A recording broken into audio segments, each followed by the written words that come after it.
boa noite. No Globo Repórter de hoje, Vozes do Além. Cirurgias espirituais, viagens fora do corpo, os relatos de quem já viveu experiências inexplicáveis e a palavra dos cientistas, o que mudou na vida do engenheiro que acredita ter se encontrado com a mulher já falecida. Móveis que mudam de lugar, passos na sala vazia, o que acontecia na casa do mecânico que matou um amigo por acidente. Conscienciologia, recursos científicos para estudar fenômenos que não compreendemos. A cidade dos espíritos, um médium para cada 7 pessoas. Diante das nossas câmeras, as espantosas cirurgias de João de Deus. Doentes não sentem dor e recuperam a saúde rapidamente. Mas como? O programa desta noite é uma coprodução com a RPC TV, afiliada paranaense da Rede Globo.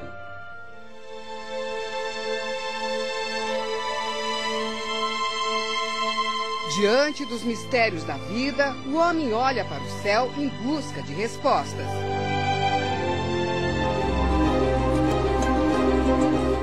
Haveria entre nossos sentidos, ver, ouvir, sentir, mais do que podemos comprovar? Nascemos e morremos. É sempre assim. Neste mundo agitado, materialista, para onde vamos nós quando a luz da vida se apaga?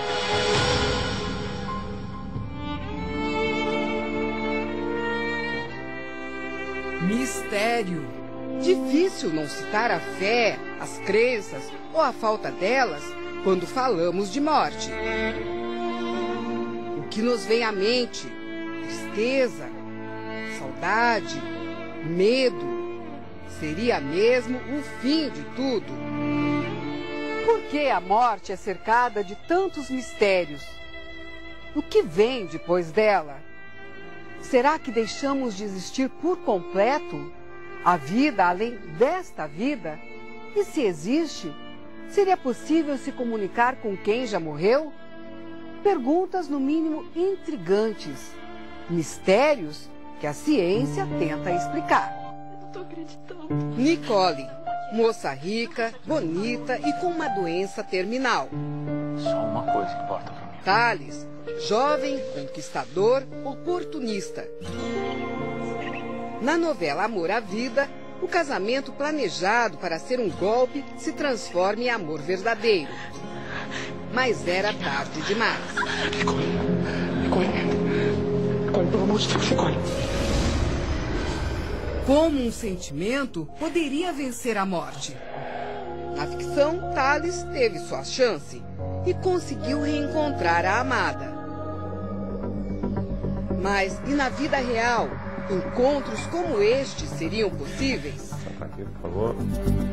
O psicólogo Mário Oliveira acredita que viveu um encontro além da vida. Mário era um bem-sucedido engenheiro eletrônico no Rio de Janeiro. Depois de 8 anos de namoro, ele e Cláudia decidiram se casar. Mas a felicidade durou pouco. Quando nós casamos, ela veio ter um diagnóstico de câncer, um melanoma, já grave nas costas, e a indicação que os médicos deram é que ela iria morrer em 6 meses. Cláudia não quis saber de hospital. Fez questão de ser tratada em casa, ao lado do marido, e viveu por mais 2 anos. Faleceu e a gente fica naquela situação. O que é a morte? Eu, como engenheiro, na época, não entendia o que era a morte. Mário perdeu o rumo, se isolou de todos. Os meses foram passando, mas o tempo não apagava a dor. O trabalho ficou bem aquém do que eu era antes, né? Quer dizer, volta e meia me via só pensando nisso, né? Final de semana as minhas relações eram sempre com alguém para poder desabafar. Foi então que Mário conheceu a conscienciologia. Seus seguidores a consideram uma ciência. A conscienciologia acredita na reencarnação e no encontro de pessoas que já morreram. Seriam as chamadas viagens fora do corpo. E uma dessas vezes, treinando em casa, Eu acordei de manhã, bem cedinho, e voltei a dormir. Nesse inteirinho, eu me vejo fora do corpo, próximo à cama, e a minha ex-mulher, né, ela se apresenta na minha frente e com um ramo de flores me entregando. E toda aquela angústia que eu passava, que eu sentia, aquilo foi esvaziado. Sumiu de uma hora para outra. Aí ela seguiu o caminho dela e a gente também, no meu caso, também seguiu o meu caminho. Foi uma mudança radical. Mário não só deixou o emprego que tinha no Rio de Janeiro, como decidiu trocar de cidade e abandonar a engenharia. Queria estudar mais sobre aquele grupo que falava da existência de outras vidas e de encontros com espíritos. E foi parar em Foz do Iguaçu, no Paraná.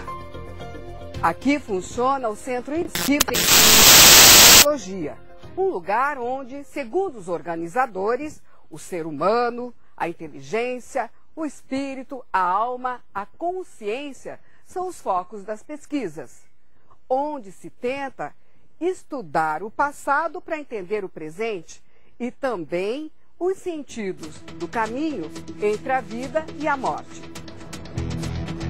Na vizinhança do Centro de Conscienciologia, nomes estranhos como Cognópolis e Cosmoética identificam ruas e condomínios. São palavras novas, criadas pelos frequentadores do centro para explicar fenômenos estudados aqui. Já seriam quase 3.000 novos verbetes. O mestre desta nova ciência no Brasil é o mineiro Valdo Vieira. Formado em medicina e odontologia, Valdo coordena 50 grupos de pesquisadores. Tudo tem uma causa, todo efeito tem uma causa.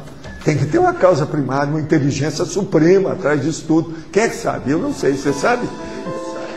Durante 10 anos, Valdo Vieira trabalhou com o médium Chico Xavier, de quem se afastou por não concordar com dogmas do espiritismo. Mas a conscienciologia guarda muitas semelhanças com a doutrina espírita.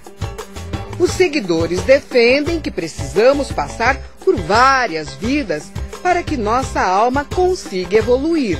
E a receita deste progresso espiritual estaria em fazer o bem. Se você teve uma vida, se assistiu muita gente, você não volta para aquela procedência.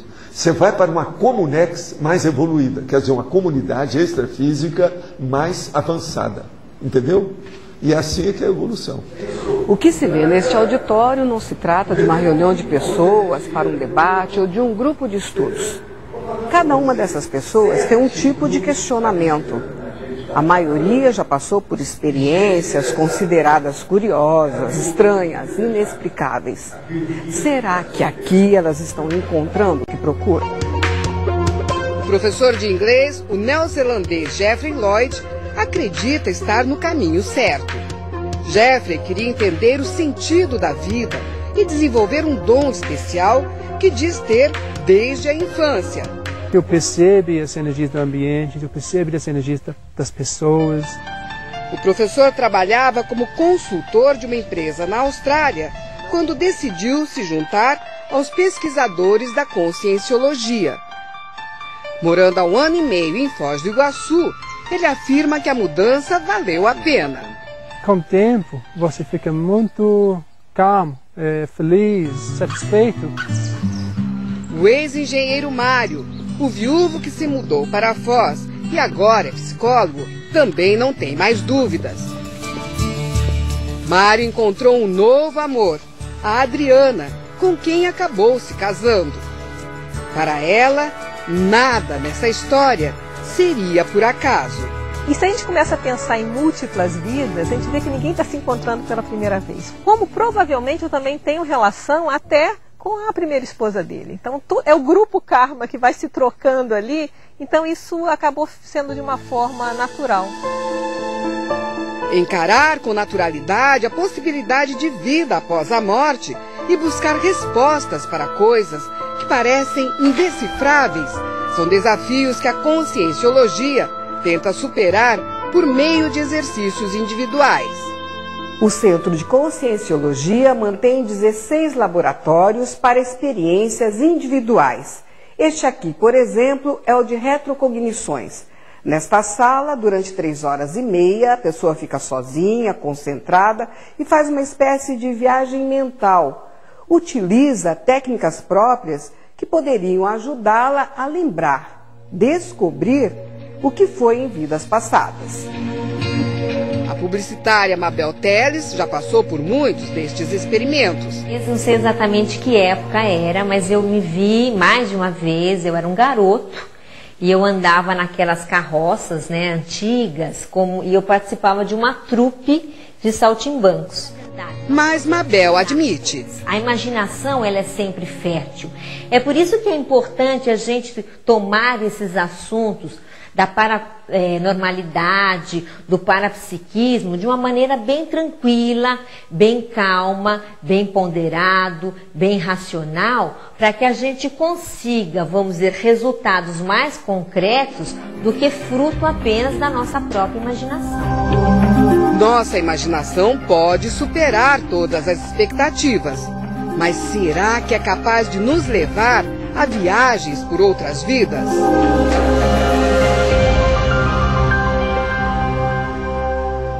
Filas no centro espírita, brasileiros e estrangeiros em busca das cirurgias do médium João de Deus. Por que os pacientes não sentem dor e logo recuperam a saúde? Veja a seguir.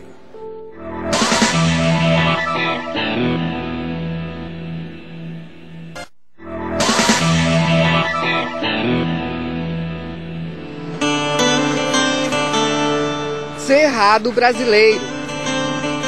Na terra onde o sol brilha ainda mais forte, uma romaria de esperança e fé se repete nas primeiras horas da manhã. E no ar, uma mistura de sotaques, de idiomas. Nós temos aqui uma portuguesa e aqui do nosso lado temos o Richard. O Richard que é suíço. Eu sou brasileiro da Bahia. Estamos em Abadiânia, cidade goiana a menos de 100 quilômetros da capital do estado de Goiás. No coração do Brasil, uma multidão se reúne nesta casa em busca de curas milagrosas. Eu era uma paciente terminal do Hospital Universitário de Santa Maria. Eu cheguei aqui na casa do Inácio com um diagnóstico de câncer de mama. Meu problema era um pouquinho complicado, a cura da alma. Eu fui um cara bem perverso. Tive vários problemas judiciais. Todos vieram ver este homem, João Teixeira de Faria, o médium conhecido como João de Deus. A fama de curador corre o mundo. O número impressiona. Em 58 anos de atividades, o médium João de Deus já atendeu 9 milhões de pessoas. E nesta casa, que funciona há 35 anos, ele recebe gente do mundo inteiro. Heather Cumming morava nos Estados Unidos. Quando em visita ao Brasil, resolveu conhecer o médium João. Chegamos aqui, o médium João incorporou aqui no palco, né, no salão, e eu senti esse amor incondicional, não parava de chorar, e eu sabia que era aqui que eu estava buscando minha vida inteira. Heather se mudou de vez para Abadiânia. Hoje, ajuda a organizar os visitantes que seguem em fila para uma sala onde vão se encontrar com João de Deus. É um lugar onde a entrada da nossa câmera não foi permitida. Nós encontramos João Teixeira em uma sala reservada. De aparência humilde e de poucas palavras, ele diz que não se lembra de nada do que acontece enquanto está no transe mediúnico. Falar, você curou, eu nunca curei. O que cura é Deus. Eu sou apenas um veículo para essa fonte milagrosa que Deus me confiou. Os que acreditam nas curas espirituais tratam João de Deus com reverência e formam um exército de seguidores. O motorista Wellington da Silva diz que era briguento, violento. Wellington veio para Abadiânia disposto a agredir o médium porque o pai dele fiel seguidor de João de Deus, estava morrendo. Quando eu entrei na sala dele, ele mexeu numa ferida bem grande minha. Aí eu balancei, que nem meu pai, ninguém sabia dessa ferida. A ferida fechou e o motorista acabou se convertendo. Então hoje eu sou uma pessoa amável com todo mundo e amado também por todas as pessoas. Para a nutricionista Eliana Pigato, que teve câncer de mama, os tratamentos espirituais deram a ela uma resistência maior para enfrentar a quimioterapia.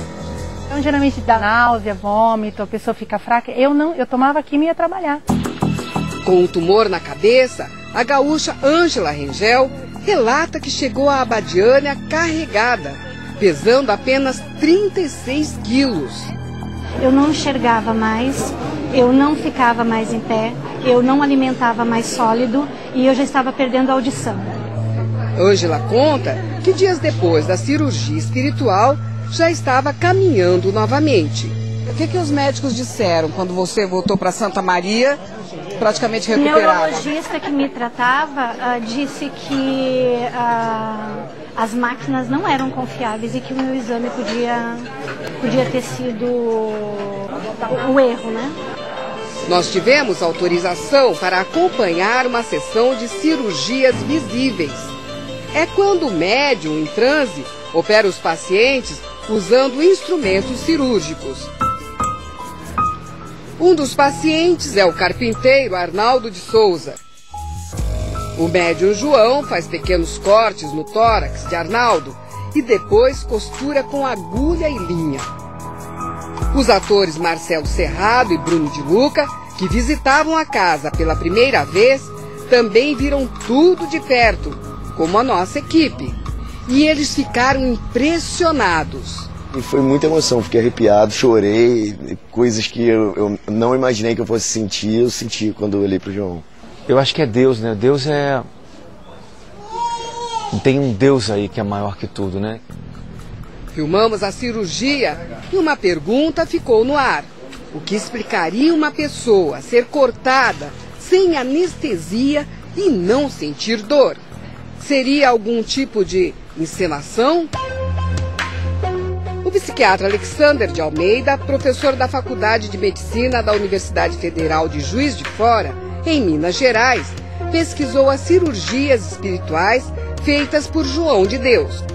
30 procedimentos foram acompanhados pelo professor.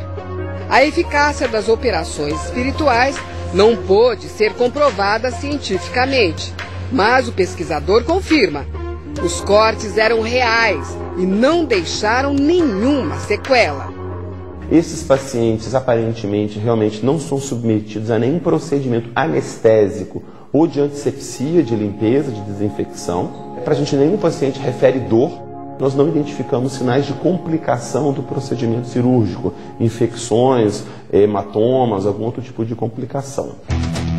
Para o professor Renato Sabatini, presidente da Sociedade Brasileira de Céticos e Racionalistas, as curas espirituais não têm nada de sobrenatural. As curas teriam explicação na ciência. A nossa mente seria capaz, sim, de interferir na nossa saúde.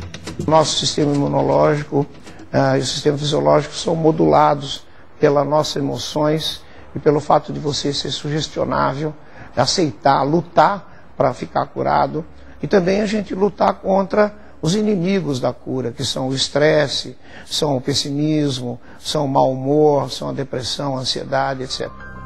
Encontramos o carpinteiro Arnaldo, que tinha passado pela cirurgia espiritual, descansando numa pousada em Abadiânia.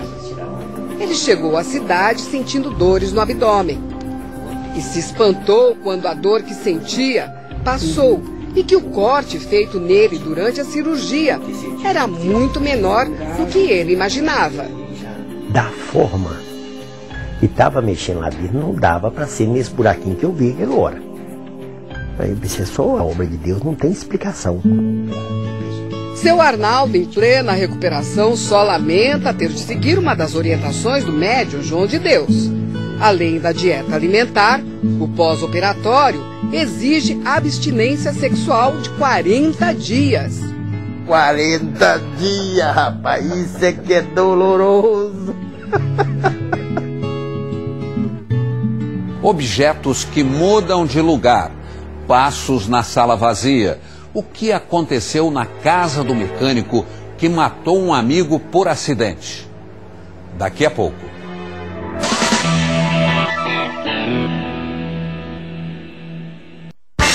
Oi, tudo bom, queridos? Queria convidar-te, todos tu que estás aí, telespectadores, para vir com O que há nos enigmas que separam a vida da morte? Fenômenos que ainda não entendemos ou os labirintos da nossa própria imaginação? Este homem diz que vivia assombrado por acontecimentos inexplicáveis de outro mundo. Aqui nesta casa, no dia 3 de maio de 2011, aconteceu um crime. O desentendimento entre dois amigos na festa que comemorava o aniversário de um deles acabou em tragédia. Houve luta corporal e um tiro, por fim, a uma amizade de 20 anos. Depois dessa tragédia, o que sobreviveu conta que começou a ouvir passos pela casa, gritos e também a notar que objetos mudavam de lugar. Eu fiz vários testes. Fechar a sala, deixar o objeto em um lugar, outro dia voltar, com a mesma sala lacrada e o objeto estava em outro lugar. Mesmo morando sozinho, ele diz que ouvia passos pelos corredores no meio da madrugada. Às vezes eu estava sentado no silêncio da sala e eu ouvia, por exemplo, eu vi o passo com um chinelo. Ele diz que jamais teria matado alguém, mas que precisou se defender do amigo que estava drogado e completamente fora de si. O mecânico salvou a própria vida, mas nunca mais teve paz. Eu ficava de costas com a parede e eu me sentia muito constrangido, como se tivesse sido observado constantemente, né? Seria fruto da imaginação? Trauma por ter tirado a vida de um dos melhores amigos? Qual a explicação para tantas coisas estranhas que aconteciam dentro desta casa? Eu não acredito que ninguém volte do além para perturbar o mundo dos vivos, né?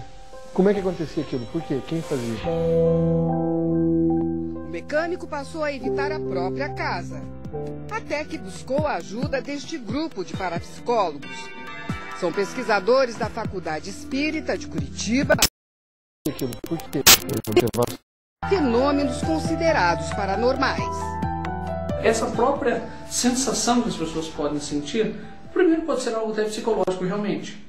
Por isso que a gente vem, para realmente chegar a algum denominador, para ver o que está acontecendo. Na casa do mecânico, o grupo entra em ação com uma parafernália eletrônica. Gravadores, câmeras de vídeo, termômetros digitais. Seria possível gravar evidências, registrar sons e imagens do que estaria perturbando a vida do mecânico? Os pesquisadores acreditam que sim. Quando num ambiente ocorreu um trauma agudo, um assassinato, uma coisa trágica, este registro da tragédia fica impresso no ambiente. Eles podem levar as pessoas que participaram, ficaram sabendo, a terem a impressão de que aquilo ainda está aqui. As gravações e os dados coletados pelos pesquisadores foram levados para a sede da faculdade para serem analisados. Neste caso aqui, não foi caracterizado como fenômenos, digamos assim, paranormais, né? As pesquisas que foram feitas nos levaram até realmente a parte mais emocional, um trabalho um pouco mais até psicológico, né? Eram as lembranças do velho amigo e o sentimento de culpa cobrando uma resposta. O mecânico foi orientado a buscar terapia e a se desfazer de todos os móveis e objetos que trouxessem lembranças do amigo morto. Hoje, ele está livre de fantasmas do passado. Eu trabalhei muito para não ter mais isso, e até com o tempo da terapia essa lembrança começou a se tornar mais aceitável. Mas que fenômenos paranormais existem? Os pesquisadores não têm dúvidas. Há 30 anos, a instituição pesquisa o que eles chamam de fenômenos da paranormalidade. Aqui funciona um centro de pesquisas experimentais, onde se busca incessantemente respostas para situações consideradas fora dos padrões normais. Os grupos de pesquisadores geralmente são formados por físicos, parapsicólogos, historiadores, filósofos, gente interessada em descobrir o que existe por trás dos fenômenos paranormais. Nós investigamos isso e apresentamos hipóteses para melhor explicar o fenômeno, né? Mas incluímos também, né, causas naturais, causas de fraude, causas de má interpretação. Vozes que surgem e ninguém sabe de onde vêm. Investigar a origem destes sons é uma das especialidades desta faculdade. E para isso foi construído na faculdade um laboratório onde os pesquisadores podem gravar sons sem que haja qualquer interferência externa. A captação dos ruídos é feita numa espécie de estúdio. Esta sala com isolamento acústico, 2 portas de proteção, tudo muito bem isolado. E é aqui que os pesquisadores acabam verificando o que vem pelos equipamentos eletrônicos. Completamente isolados, os pesquisadores lançam uma pergunta no ar. Se alguém esteja tentando se comunicar, aparelhos sensíveis aguardam uma resposta. Mais tarde, as gravações passam por várias depurações em busca de algum som, alguma fala não percebida pelos ouvidos. Uma coisa que é perceptível quando a gente ouve os áudios é que muitas vezes eles aparecem em um limiar mais baixo ou mais alto do que o nosso ouvido é capaz de captar. Então aí é preciso amplificar no computador, né? Agora, preste atenção nesta gravação.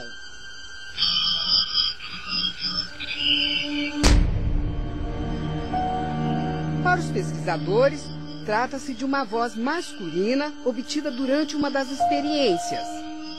A gente faz uma questão, inclusive, referente a como você está se sentindo agora. E segundos depois, a resposta vem: estou com frio. Estou com muito frio. Seria mesmo uma voz ou uma ilusão criada pelo efeito sonoro? Da onde veio essa voz? Quem respondeu? Ou o que respondeu? São muitas hipóteses e nem os pesquisadores sabem explicar. O grande detalhe dessas pesquisas que a gente quer responder é como a gente realiza, às vezes, perguntas e elas vêm através de respostas. Os pesquisadores podem também afetar os equipamentos. Então, uma das características do fenômeno paranormal é que a mente possa afetar equipamentos à distância. Nos laboratórios da Faculdade Espírita de Curitiba, as possibilidades são infinitas. Um espelho, 2 pontos de luz, uma poltrona confortável, uma câmera de vídeo que filma no escuro. São os objetos que compõem este ambiente. Os pesquisadores usam esta sala para um experimento que visa diminuir o nível de luto. Quem senta nesta poltrona perdeu alguém da família, um amigo próximo ou mesmo distante. A sessão dura em média 30 minutos e nós vamos acompanhar. Célia, terapeuta e estudante universitária, participa desta experiência como voluntária. Ela sempre sente muita tristeza quando se lembra da avó, que morreu há mais de 10 anos. Por favor? Isso. Primeiro, o pesquisador Gilberto Mendes, que coordena o experimento, acomoda a Célia confortavelmente na poltrona e faz com que ela se sinta relaxada.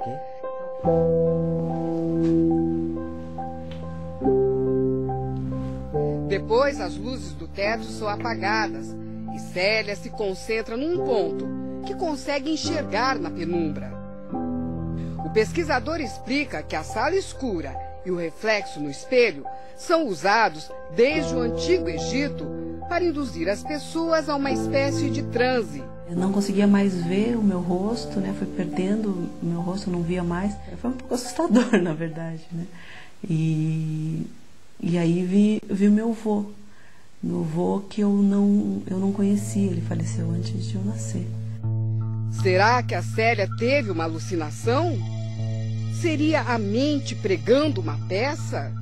Em nenhum momento a pesquisa direciona que alguém fará contato com determinada pessoa, né? O experimento é um experimento de estado modificado de consciência, onde isso é tratado como uma hipótese de, né? Seja na forma de um pensamento, na forma de uma emoção, um fragmento de imagem ou alguma outra situação. A ciência ela pode avançar explicando aquilo que às vezes aterroriza as pessoas, né? De uma maneira mais saudável, mais eclética, científica. Nem sempre a gente consegue esclarecer tudo.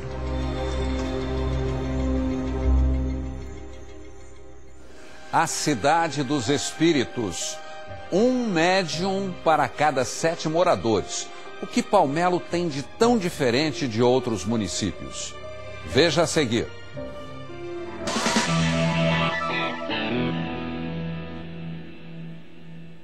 Oferecimento Crefisa. Crédito para negativado. Não fazemos consignado. Venha para a Crefisa. Seria o sucesso sinônimo de realização? A ex-modelo Maria Santos chegou longe. Vivia na Europa como sempre tinha sonhado, mas sentia-se incompleta. Comecei a sentir que eu tinha uma missão e falei, não, eu vou embora. O meu tempo na Europa acabou e eu tenho que ir para o Brasil descobrir o que é que eu tenho que fazer. Ela chegou à conclusão que precisava ajudar outras pessoas e decidiu se dedicar a uma de suas maiores paixões, as crianças. Eu esqueci, tchau, boa noite também. Quando você pensa na criança, a ternura vem no seu coração. Hoje, Maria é professora voluntária nesta escola de Palmelo, uma pequena cidade no interior de Goiás. E nem sinal das antigas inquietações. No fundo, se nós somos sinceros com nós mesmos e escutamos a nossa voz interior, nós sabemos tudo. A revelação ocorreu quando Maria tentava resolver um problema de saúde nos ovários. Foi a Palmelo, atraída pela fama da cidade, conhecida por ser um centro de cirurgias e curas espirituais. Ao contrário de muitas cidades que cresceram em volta de uma igreja, a história de Palmelo é diferente. A cidade se desenvolveu a partir deste centro espírita e hoje a grande maioria da população vive em função do espiritismo. São apenas 2.600 moradores e um médium para cada 7 pessoas. Quem vem em busca de atendimento passa primeiro pelo que eles chamam de raio-x espiritual, uma espécie de diagnóstico que é feita por uma junta de médiuns liderada por um médium vidente. E nós tivemos autorização para acompanhar um pouco deste trabalho. Eu vejo seu pulmão um pouco, uma manchinha nele, viu? Lázaro Ferreira de Paula é quem conduz os trabalhos. Ele seria capaz de incorporar espíritos que enxergam enfermidades que nem mesmo os visitantes conhecem. Não é que eu vou ver tudo, médium nenhum vai ver tudo, não pode. A psicoterapeuta Maria Fernanda veio de Cuiabá e ficou impressionada com o que ouviu. Foi apontado aqui um tratamento no sangue, né, por causa da menopausa e podendo causar também uma anemia, né, há problema na coluna, que eu também estou, a vista e as dores nas pernas que eu tenho sentido, ele falou que é uma varize. Você viu que eu não falei nada. Seu Lázaro diz que o dom de se comunicar com o além vem de longa data, da infância, mas ele não podia dividir o que via com ninguém. Eu podia passar o que eu passasse com esses espíritos, mas tinha que ser calado, porque senão minha mãe me batia, disse que eu estava mexendo com armas penadas, assim que ela era a língua dela da época. Mais tarde, os contatos que Lázaro diz ter com os mortos foram ficando tão frequentes que acabaram se tornando públicos. Foi um dia que eu encontrei um senhor já desencarnado, um paulista, e pediu para mim levar um recado para a família dele. E nós foi. E encontrei uma família. E ela comprovou tudo que ele falou para mim. Quem vem em busca das chamadas cirurgias espirituais nem precisa sair de onde está hospedado. Neste hotel, eles vão operar a dona de casa, Marli Alves, que veio de Uberlândia, Minas Gerais. Acompanhamos passo a passo o tratamento dela. Ela diz que sofre com dores no corpo e nas pernas. Os médiuns cercam a paciente, fazem orações e colocam as mãos sobre ela. A gente vai sentindo que vai fazendo a cirurgia mesmo. É como se estivesse retirando alguma coisa, cortando? Não, qual que é a sensação parece exatamente? Que vai limpando onde estão as dores, a doença. Dona Antônia, paciente antiga. Desta vez, se recupera de um tratamento para má circulação e dores na coluna. Eu senti tanta força no tratamento meu, tantas energias de Deus, de Jesus, Deus me deu, meu anjo de guarda, que eu sentia certeza que eu ia ser curada. Os médiuns mantêm as convicções espiritualistas, mas reforçam: os tratamentos da medicina convencional são indispensáveis na cura do doente. Na pousada de Maria Madalena, o pós-operatório espiritual já é quase uma terapia. Repouso total, alimentação leve e balanceada e zero de estresse. A gente busca sempre passar para as pessoas a reforma íntima, a mudança de comportamento. Quantas pessoas com amargura, com ódio, com revoltas, e depois de um tratamento espiritual elas mudam seus comportamentos e normalmente mudam de vida. Alô, até o momento, Madalena? Dona Madalena, como já era de se esperar, também é médium. Como é que se explica um grande número de médiums numa cidade tão pequena? Os moradores de Palmelo acreditam que exista sobre esta região uma outra cidade, espiritual. Seria apenas uma suposição ou estaria aí a explicação para a existência de Palmelo? A professora Vânia Arantes garante que existem cidades invisíveis. Seriam as cidades espirituais. A professora diz que já visitou 20 delas em viagens fora do corpo. Eu era levada como se fosse não é bem um avião, porque ele planava assim de uma forma bem suave, bem próxima. Outras vezes eu me via lá, andando pela colônia, observando os prédios, observando praças. A professora Vânia é hoje uma das médiuns mais respeitadas de Palmelo. Ela diz que consegue receber mensagens dos mortos enquanto está em uma espécie de transe. É a chamada psicografia. Diariamente, a professora Vânia responde uma média de 40 cartas de pessoas de todo o Brasil em busca de notícias de parentes e amigos mortos. Minha filha Suzane, diante de um momento como este, sinto-me envolvida na doce vibração de seu carinho, que me abraça e me conforta. Esta mensagem escrita por Dona Vânia seria uma resposta psicografada da mãe de Suzane, que morreu há mais de 10 anos. Queria que soubesse que estou bem, melhorando sempre. Suzane mora em Colombo, na região metropolitana de Curitiba, e mandou uma carta para a Vânia apenas com os dados da mãe dela e mais nenhuma informação pessoal. Os pedaços que são as letras dela mesmo, aonde que ela fala do meu sobrinho Lucas, né, que é o filho do meu irmão, né, então não tem como dizer que não é dela. Seria uma simples coincidência ou uma mensagem verdadeira? Para Suzane, a grande questão já teve resposta. A carta trouxe um novo alento e um certo alívio à enorme saudade que ela sentia da mãe. Para eu poder seguir minha vida, né, colocar esperança na frente de tudo, né, e caminhar minha vida, né, sabendo que ela está bem, com certeza sempre vai estar olhando por mim.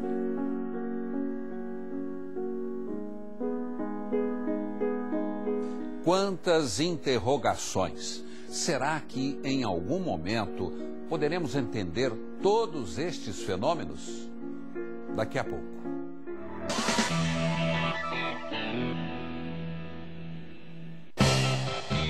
A cidade inteira me